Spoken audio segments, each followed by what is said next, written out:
Session du mois de décembre au Parlement européen de Strasbourg. Bonjour Bruno Gollnisch. Bonjour. Beaucoup de demandes de réaction venues sur votre blog, beaucoup aussi d'offres venues des rédactions. Qu'est-ce qui se passe au Front National avec le cas de Sébastien Chenu ?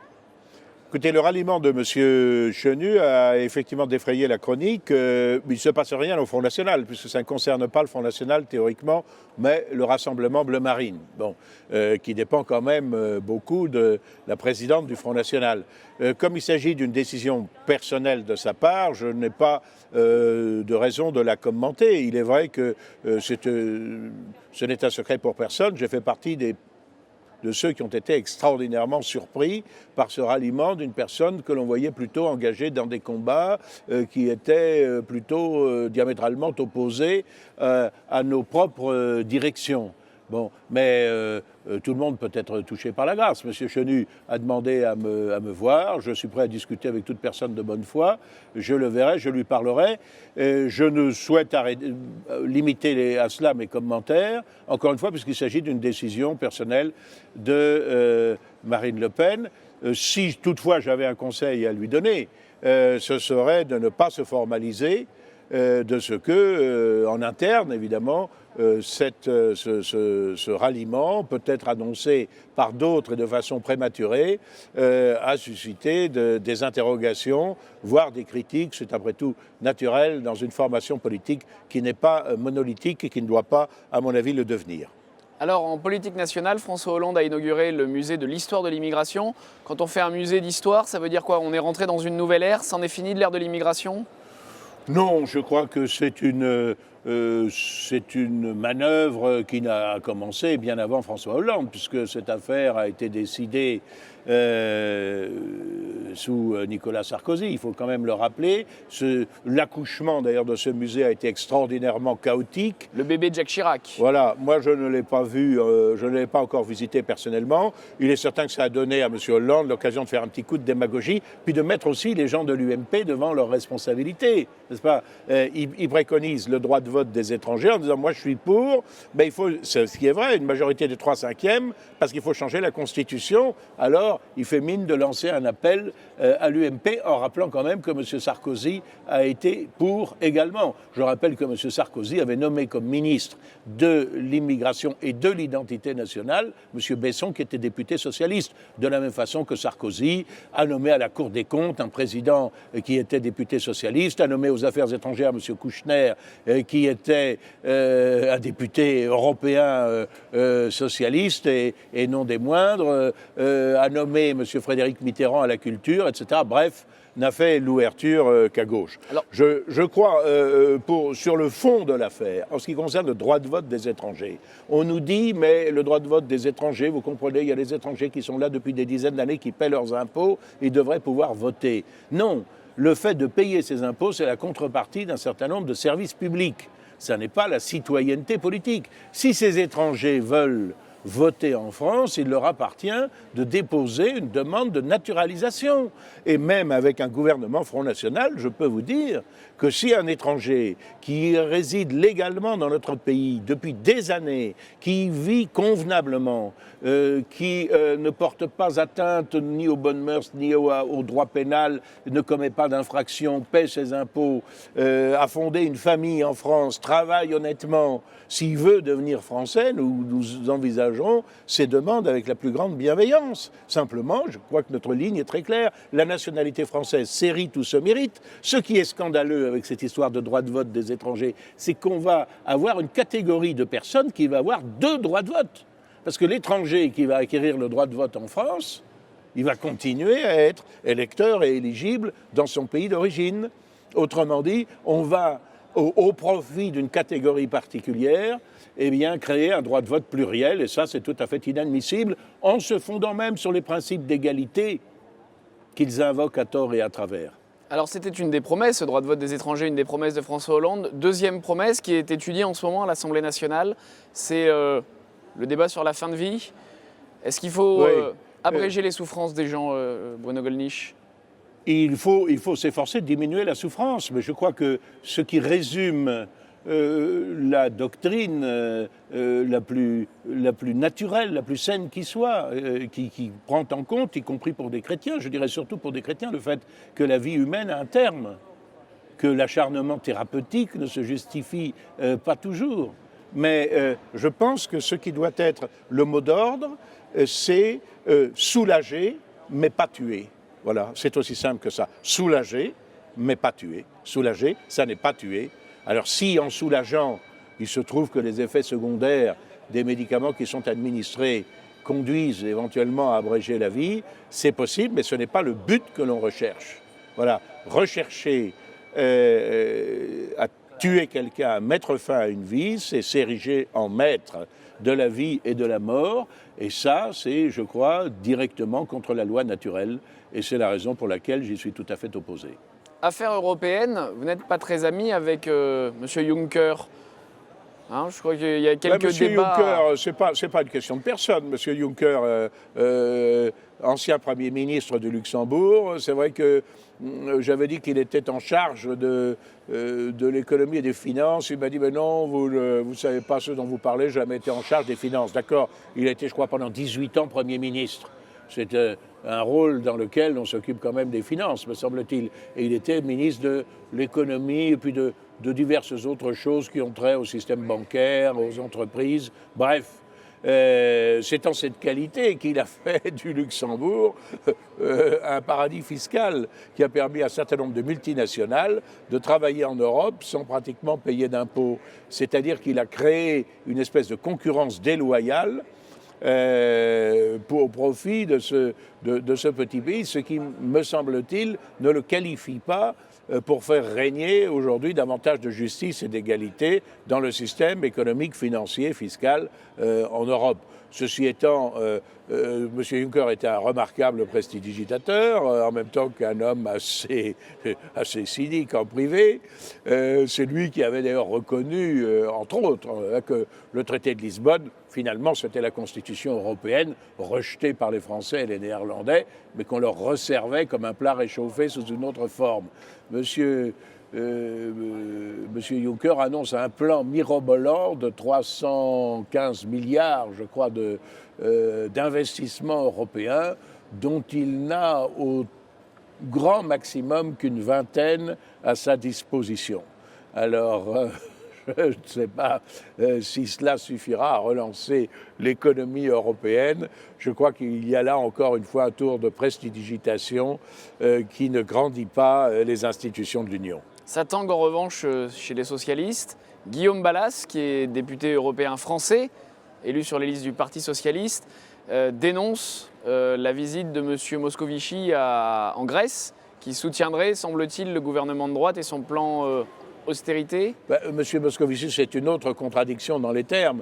Il y a eu un débat ici où il n'était pas présent, puisqu'il était au Parthénon. Il peut d'ailleurs, au passage, voir la différence entre, comme je l'ai dit dans mon intervention, entre les magnifiques statuaires du Parthénon d'il y a 25 siècles et puis les horreurs que l'on expose dans ce Parlement européen, y compris un tableau parfaitement injurieux pour le Christ en croix et pour sa mère représentée nue, enfin, et surtout une représentation absolument hideuse.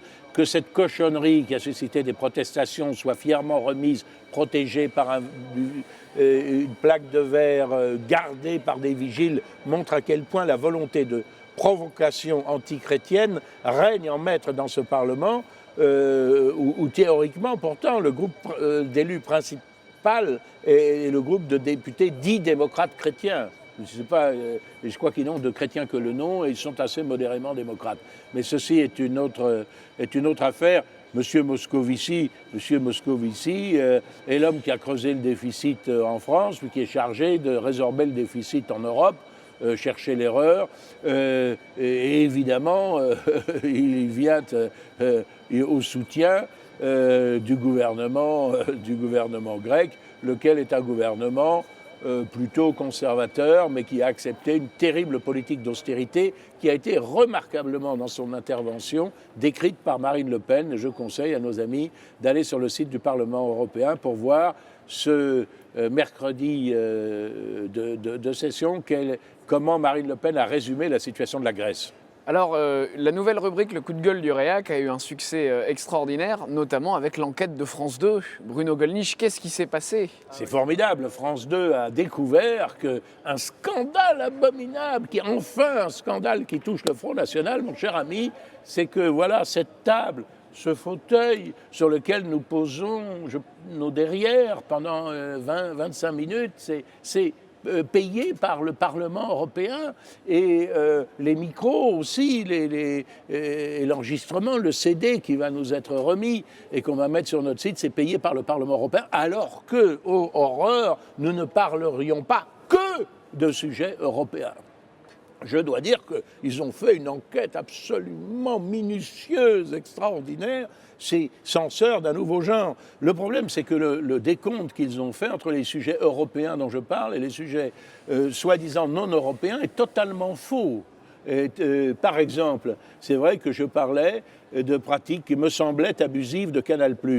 Notez que le lendemain du passage du reportage de France 2 aux 20h avec M. Pujadas, figurez-vous que je recevais un coup de fil de M. Vogel, médiateur du groupe Canal+, qui me disait « Tout est arrangé, nous n'avons plus aucune réclamation à votre endroit, tout va bien ». Bon, je m'en réjouis, je me réjouis que, effectivement, Canal+, Canalsat reviennent à de meilleurs sentiments. Je crois que leurs pratiques étaient quand même assez exagérées, et en tout cas, il me semble qu'elles posaient un problème par rapport précisément aux normes européennes. Voilà, c'est ce que n'ont pas perçu les enquêteurs de France 2, qui m'accusent de régler des problèmes personnels. Par exemple, je dis aussi dans leur émission, on me voit dire, l'autre jour, j'ai pris l'avion d'Air France, ça s'appelle maintenant Hop, je crois, pour aller de Strasbourg à Marseille. Ça m'a coûté aussi cher que d'aller de Strasbourg à Tokyo. Mais oui, je parle d'un cas personnel, parce qu'il est clair, celui-là, pour les auditeurs qui m'écoutent. Il est concret. Que faire Strasbourg-Marseille, ça coûte aussi cher que de faire Strasbourg-Tokyo sur certaines autres lignes. Et pourquoi est-ce que j'en parle? Parce que je suis membre de la commission des transports. Et parce qu'en principe, je défends la compagnie nationale. Je défends Air France, qui d'ailleurs est une compagnie européenne, comme ne le savent pas les gens de France 2. C'est Air France KLM. Voilà. Je défends sa situation. Mais à la condition quand même que la compagnie nationale ait une pratique tarifaire qui ne soit pas trop abusive par rapport au monopole de fait dont elle jouit sur certaines lignes intérieures. Voilà, et je suis tout à fait évidemment dans mon rôle de membre de la commission des transports. Il en va de même d'ailleurs quand j'évoque un certain nombre de sujets moraux qui ont été traités par le pape François, lequel est venu au Parlement européen, chers amis de France 2. Quand je parle des sanctions contre la Russie, quand je parle par exemple de la situation des Mistral, je ne le fais pas seulement en tant qu'officier de marine de réserve, à titre personnel, je le fais parce que ces sujets ont été traités dans l'hémicycle du Parlement européen. Quand je parle de l'intervention de la France au Mali, ça n'est pas un sujet franco-français, l'intervention de la France au Mali. Ça a été traité au Parlement européen. Voilà. Mais ça, il faudrait que les censeurs, je crois que c'est une officine qui travaillait pour France 2, il faudrait qu'ils s'informent davantage de ce que sont les sujets véritablement européens. C'est assez facile parce qu'il faut bien dire que l'Europe s'occupe de tout. Voilà, de tous les aspects de la vie politique, économique, sociale, culturelle, sexuelle de 500 millions d'Européens. Alors, quand on traite d'un sujet quelconque, on peut être absolument certain qu'il y a une possibilité, directement ou indirectement, de le rattacher à l'Europe. Je crois que c'est vous, ce coup-ci, qui les avez pris pour des cons. On peut le lire, vous les aviez fait contrefilmer par un étudiant en journalisme qui vous suivait. Oui, et qui peut passer l'intégralité d'ailleurs de cette interview, dont on ne voit évidemment que quelques secondes dans le journal de France 2, juste pour dire que j'ai eu voix au chapitre, mais on peut voir l'intégralité de l'interview, puisque fort heureusement j'ai eu un honnête témoin, un notaire, en quelque sorte, en la personne d'un journaliste stagiaire. Voilà. En tout cas, Bruno Gollnisch, on va peut-être inciter les gens à ne plus payer la taxe audiovisuelle et à casser leur télévision, mais à continuer à vous suivre sur votre blog. Mais la taxe gollnisch.com. audiovisuelle, ça pose un problème. Ça pose un problème. Je ne l'ai jamais payé. Et la preuve, c'est que, n'est-ce pas, cette taxe, chers amis de France 2, ça pose un problème européen, je précise, européen. Parce que l'Europe est contre les subventions au monopole et pour, précisément, l'égalité de la concurrence, des conditions de la concurrence libre et non faussée. Mais quand même, cette taxe qui est prélevée en même temps automatiquement par le biais d'un ajout à la taxe d'habitation sur presque tous les foyers français, sauf ceux qui déclarent ne pas avoir de poste de télévision. Est-ce que ça ne contribue pas à fausser les conditions de la concurrence? Alors on me dira, c'est pour financer le service public. Ce financement du service public, il se concevait quand la création était purement nationale. Mais ce matin, sur France 2, qu'est-ce que je voyais successivement, comme d'habitude, Amour, gloire et beauté, etc. 2 feuilletons américains, seulement sous-titrés ou doublés en français. Est-ce que c'est de la création, ça? Pas tout à fait. Et ça se justifiait aussi quand les chaînes de service public n'avaient pas recours À la publicité. à la publicité. Et bien sûr, maintenant qu'elles ont recours à la publicité, est-ce que la taxe audiovisuelle est bien légitime au regard du droit européen de la concurrence? Eh bien, nous y reviendrons parce qu'il a été nécessaire d'inclure des clauses particulières dans le traité d'Amsterdam. Je me demande personnellement si ces clauses ne sont pas caduques et on va s'occuper évidemment de ce sujet extrêmement intéressant.